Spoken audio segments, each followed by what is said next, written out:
Doliprane. Impact mondial et prix. Et si ton Doliprane devenait plus cher? Ce n'est pas une simple hypothèse. C'est un scénario qui pourrait bientôt devenir réalité. Tu sais, ce petit comprimé blanc que tu prends pour tes maux de tête, qui coûte aujourd'hui environ 2 € la boîte, son prix pourrait grimper significativement. Et la raison va te surprendre. Tout est lié à l'Afrique. Plongeons dans les coulisses du marché pharmaceutique. Sanofi, le géant français qui fabrique ton Doliprane, réalise une part importante de son chiffre d'affaires en Afrique. On parle de plus d'1 milliard d'euros par an, rien que sur ce continent. Cette présence massive n'est pas un hasard.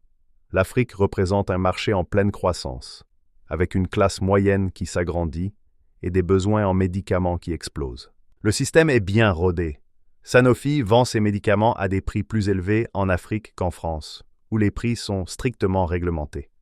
Cette stratégie permet de maintenir des marges confortables qui compensent les prix bas imposés sur le marché français. C'est un peu comme si les ventes en Afrique subventionnaient indirectement nos médicaments. Le marché pharmaceutique français est particulier. L'État fixe les prix des médicaments remboursés, comme le Doliprane, pour garantir l'accès aux soins. Les laboratoires doivent donc trouver d'autres moyens pour maintenir leur rentabilité.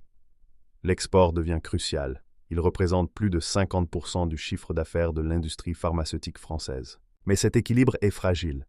Les pays africains commencent à regarder vers l'Inde, où les médicaments génériques sont 30 à 40% moins chers. Prenons un exemple concret.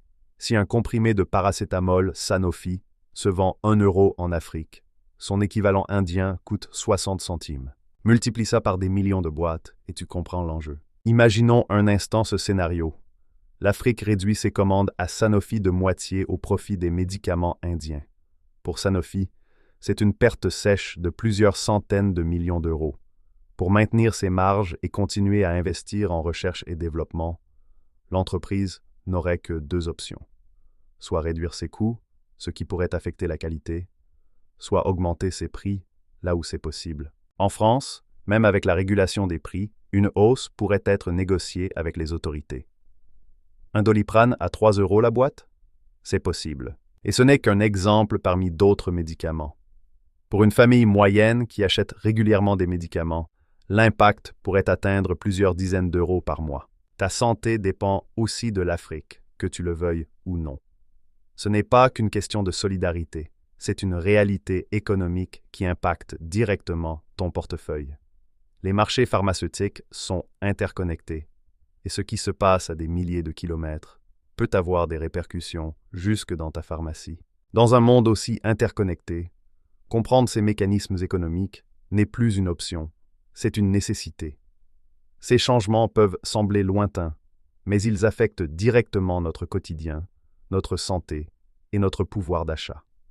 C'est pourquoi il est crucial de rester informé et de comprendre ces évolutions qui façonnent notre avenir économique. Suis-moi sur Finavia. Like, commente et partage pour ne rien manquer.